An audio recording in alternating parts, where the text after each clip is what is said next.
Hi everyone, and welcome to Exploring the Build. If you just found this place, then welcome. And if you're returning, I'm glad to have you back. I'm Alex, and this is my channel where we explore and theory craft different character builds for Dungeons & Dragons 5th edition. Today, we are returning to our Gloomhaven character builds, where we're trying to take the Jaws of the Lion Gloomhaven characters specifically, and recreate them into Dungeons & Dragons. Gloomhaven Jaws of the Lion is a small, standalone game or expansion for Gloomhaven that was meant to be more of an introduction to the Gloomhaven series. For those that aren't necessarily versed in dungeon crawling board games, or at least Gloomhaven itself, it's a good intro point. So to keep up that introduction type theme, I'm going to be considering this part of our mini-series. It's also the last of this mini Jaws of the Lion series as well, since it is the last of the 4 characters that comes in the game. I'm only going to be going to level 10 for the breakdown of these builds, and in the final summary I'll talk about what the full 20 levels could look like, but I'll only be covering up to level 10 in the actual level by level section. I'm hoping that this will make the character build a bit more digestible and allow me to spend more time on things like the background of Gloomhaven, why we're making the choices in D&D that we are, as well as how to build a D&D character around a specific concept. Today, we are looking at making the Voidwarden, the last of our 4 Jaws of the Lion character classes. The Voidwarden is the support of the 4 Jaws of the Lion characters. However, like most Gloomhaven support classes, they have a unique take on how they actually perform their support role. First of all, much like our Mind Thief class from the original Gloomhaven game, the Voidwarden has access to command actions. These are actions that the Voidwarden can take to either allow their allies to move or attack, or that force their enemies to move or attack, with the Voidwarden controlling those actions. That type of action appeared a lot in base game Gloomhaven, and the Voidwarden is very oriented around it in Jaws of the Lion. This is the first of the Voidwarden's 2 main mechanics though, and it's admittedly a little bit more damage and control oriented rather than support. However, the best method of support is to kill your enemies and protect your allies, so it kind of works. The real method of actual support comes from the Voidwarden's ability to heal or buff their allies, but with a bit of a price. Most of their healing or buff actions will require an ally to suffer damage or inflict the poison condition upon themselves. Now normally this would be a heavy drawback. Poison in Gloomhaven just says that a creature with that poison condition takes +1 damage every time they get attacked. That can be pretty deadly. But the Voidwarden is meant to actually work around this poison condition by both helping allies remove the poison later on, or providing buffs to allies that do end up removing their poison somehow. Fortunately, that playstyle of healing and buffing at a price is very hard to come by in D&D. Most support features in D&D are generally just positive and don't provide a little bit of a risk and reward incentive. There are some spells or minor features that might do stuff like that, but they're not really exactly what we're looking for, so we're not going to be trying to go out of our way to take them. All in all, what we're going to want is definitely lots of command type actions to be able to help our allies as well as control our enemies. We're going to want poison, whether through damage or the condition itself in D&D, at least to be able to try and mimic the poison playstyle that the Voidwarden has, even if we can't actually apply it when we're healing or anything like that. And then we of course want some actual support abilities, like healing, buffs, enemy debuffs, etc. We do also want a bit of element generation. I haven't talked too much about the various elements that the characters will have access to, except for in our Redguard, when we talked a lot about them having access to the light element and the fire element. The Voidwarden is the opposite of that, where we have access to the darkness element and the cold element. In D&D, this is just going to translate to trying to get some spells that either deal necrotic type damage or are shadowy themed, and then also deal cold damage or are cold themed. Before we start the build though, let's look at their flavor text. The void is a dangerous and terrible place. Anything that enters it dissolves into a coarse, black sand without explanation or remorse. After a near-death experience with the void as a child, which scarred the left side of their body, the Voidwarden made it their duty to protect others from a similar fate. Being touched by the void has left more than just physical scars, however. They can channel the power behind the void to manipulate the thoughts and actions of both allies and foes. The Voidwarden can also offer powerful boons of healing and stamina, but those gifts usually come at a terrible price. Starting at character creation with our lineage, The Voidwarden is a human. This means that we'll be using human variant, just like we have with our other human Gloomhaven classes. And human variant is going to net us a +1 to 2 of our stats, as well as an extra skill and a free feat. For the extra skill, you can pick your favorite. It's not too important as to which one we want right now, but feel free to choose anything that you think works either thematically well or just mechanically well at your table. For the free feat, we're going to take Shadow Touched. Shadow Touched is pretty fitting given that as a child we had a run-in with the Void and have now been forever changed. Shadow Touched mechanically though gives us a +1 to one of our mental stats, intelligence, wisdom, or charisma. Plus we gain a free casting of the invisibility spell and then can cast it again with any extra spell slots we have that are 2nd level or higher. And we also get to pick a 1st level illusion or necromancy spell and cast it for free the same way. Once per day for free without a spell slot, and then with any other spell slots that we do have. For our free spell, we're going to pick up Ray of Sickness, as this is the best method we have of both applying the poison condition and dealing poison damage. And getting it right away at level 1 is just that much nicer. For our stats, we're just going to be focused on our wisdom for the most part. Using point buy as usual, we'll leave our strength at 8 with 0 points into it. We're going to put 7 points into our dex to give us 14 dexterity. We're going to put 5 points into constitution to give us a total of 13 to that score. We're going to put 4 of our points into intelligence to get us 12. 7 more points into wisdom will get us 14 there. And then finally we're going to put our last 4 points into charisma to get us 12 there.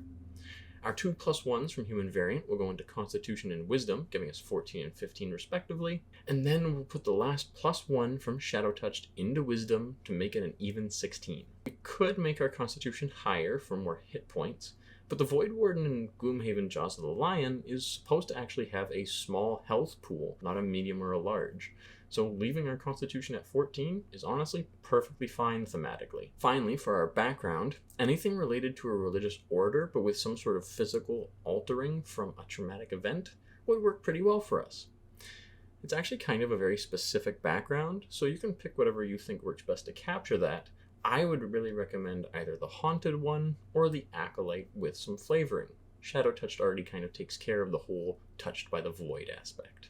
Starting out the actual level breakdown of our build now, at level 1, we're going to be a Cleric, and we're going to specifically pick Order Cleric. Order Cleric gives us the Voice of Authority feature, which says that starting at 1st level, we can invoke the power of law to embolden an ally to attack. If we cast a spell with a slot level of 1st or higher and target an ally with that spell, that ally can then use their reaction to make one weapon attack against a creature of our choice that we can see. If the spell targets more than one ally, like a mass healing word or something, we can choose which ally makes the attack, but that's not too necessary to worry about since for right now, we're usually just targeting one ally with a spell. This is our main command ability, at least for our allies. As an Order Cleric, we also get access to the command spell, and that's more of our enemy command ability, given that we can target enemies to make them drop weapons, move around, attack their allies, anything like that. Going into level 2, we're going to immediately switch over to Druid. Druid would normally give us some spell casting, but we already got that from Cleric, so we don't really gain much of a benefit, other than we are now a multi-class of 2 full casters, so we still have the same amount of full spell slots that we should have for a 2nd level character. At level 3, we are a Druid 2, and here we gain our Druid subclass. We're going to go with Spores Druid. Spores Druid gives us the 2 features Halo of Spores and Symbiotic Entity, which kind of go hand in hand. Now right away I'm going to say that these features don't actually give us anything that mimics our Gloomhaven character in terms of like the actions they can do or the conditions that they can apply. What Halo of Spores and Symbiotic Entity actually allow us to do is Halo of Spores says that when a creature we see moves within 10 feet of us or starts its turn within 10 feet of us, we can just use our reaction to deal 1d4 necrotic damage. That damage does increase at higher levels. Symbiotic Entity, however, says that as an action, we can expend the use of our Wild Shape feature to gain 4 temporary hit points per Druid level, and while those temporary hit points are active, or for 10 minutes, whichever ends first, we can deal double the amount of our Halo of Spores damage, adding a 2nd die to the roll's total, and our melee weapon attacks also deal an extra 1d6 necrotic damage to any target that they hit. The Voidwarden isn't much of a melee attacker, so we're not too worried about that, but just dealing more Halo of Spores damage is pretty nice. I would personally theme both of these features not as spores that are getting released from us, but rather it's the symbiotic entity of the void that we have been attached to. I would like to think of the halo of spores as being the pure darkness of the void that we have control over, and us being able to sap the energy from enemies around us. And that symbiotic entity is us just activating or unleashing that void energy even more. Really, I would say this is just what covers our darkness element for the most part. We don't really need to worry about too many more spells or anything like that, as this kind of covers us for that element. It also covers us a lot for our damage. Level 4, we're a Druid 3, and we now have second level Druid spells. Realistically, as long as any spell thematically works for our Voidwarden character, you can feel free to choose whatever you'd like. At level 5, we are Druid 4, and here we're going to gain our first ability score improvement or feat. We're going to take a feat, and we're going to bite a bullet to just get this feat out of the way, though really we don't actually need it, and it doesn't provide too much of a good bonus for us. It's just very thematic overall. If you want to skip it, you can, and just do an ability score improvement or pick any other feat that you like.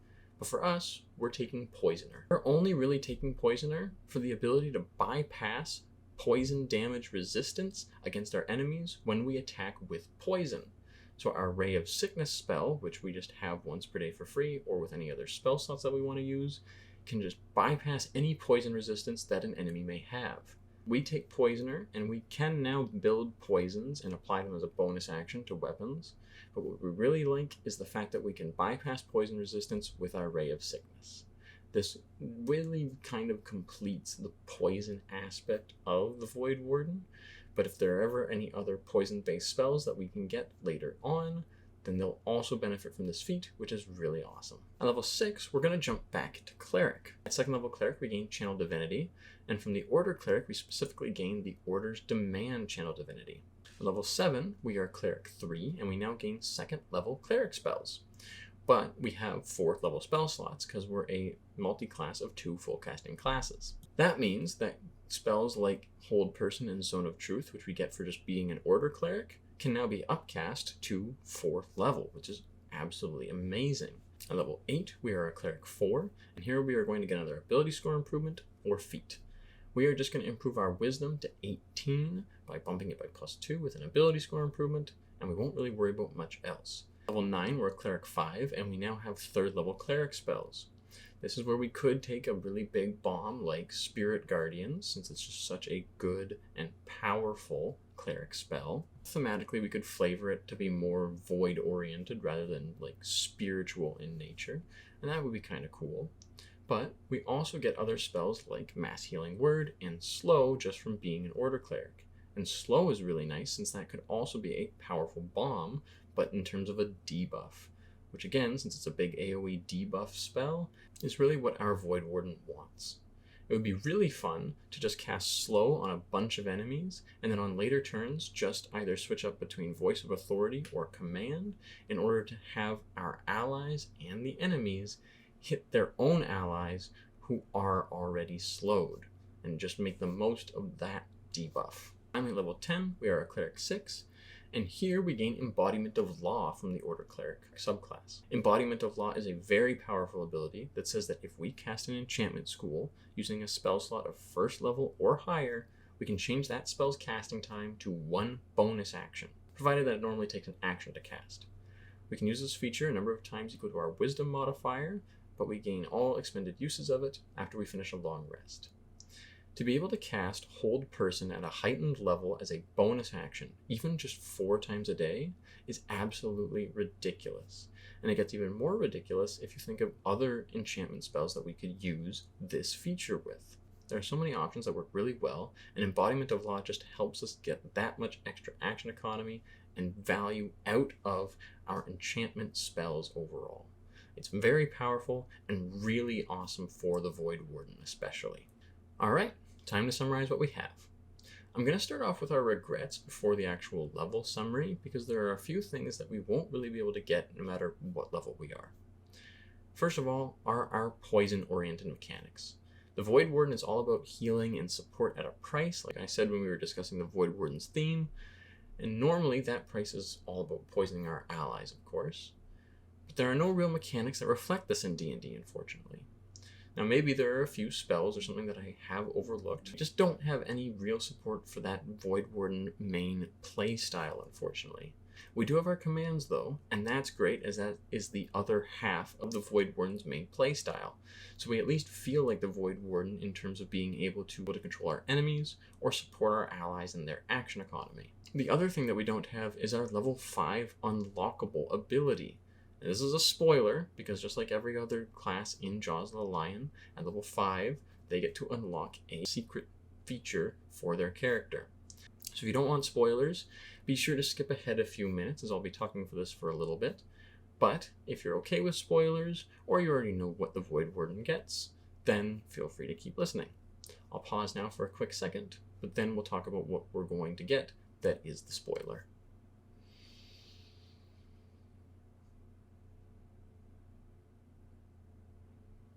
Alright, so the Voidwarden's level 5 unlock is a ward. It is a physical ward, or totem if you've played games like World of Warcraft or other MMORPGs, that they can physically place on the map. This ward then provides debuffs to any enemies that are near it. We don't really have anything like that in D&D, or at least not that I can think of off the top of my head. Maybe there are some niche spells or other features that could mimic a sort of physical ward that we place and then debuffs enemies. Honestly, the closest thing I can think of is the Artillerist Artificer's Eldritch Cannon, but that doesn't provide a debuff, that can just provide a buff of temporary hit points to any allies that are near it. That said though, our actual level breakdown can be realistically anything you want between Cleric and Druid. If you want, I would recommend Druid 12 and Cleric 8, just to get the most out of our Spore Druid features in terms of temporary hit points, as well as damage from Halo of Spores. But you could also go higher into Cleric instead of Druid. In terms of Gloomhaven, I listed our regrets, but we do have plenty of actual support features and spells. We have our commands and the command spell to be able to make both allies and enemies attack, or even just move around. And we also have poison damage as well as poison damage. We have the Ray of Sickness spell, and we have our Halo of Spores, which is necrotic damage technically, and it feels like a poison feature, even though it's actually necrotic damage. I'd say we're a pretty close recreation to the Voidwarden, or at least as close as we're going to get in terms of D&D. Let me know what you thought of the build though, or what you would change to get closer to the Jaws of the Lion character class, as well as if you know any sort of risk and reward support features that I may have overlooked that would be a perfect addition to the Voidwarden's kit. Thank you so much for coming on the journey with me, and I hope to see you in the next one.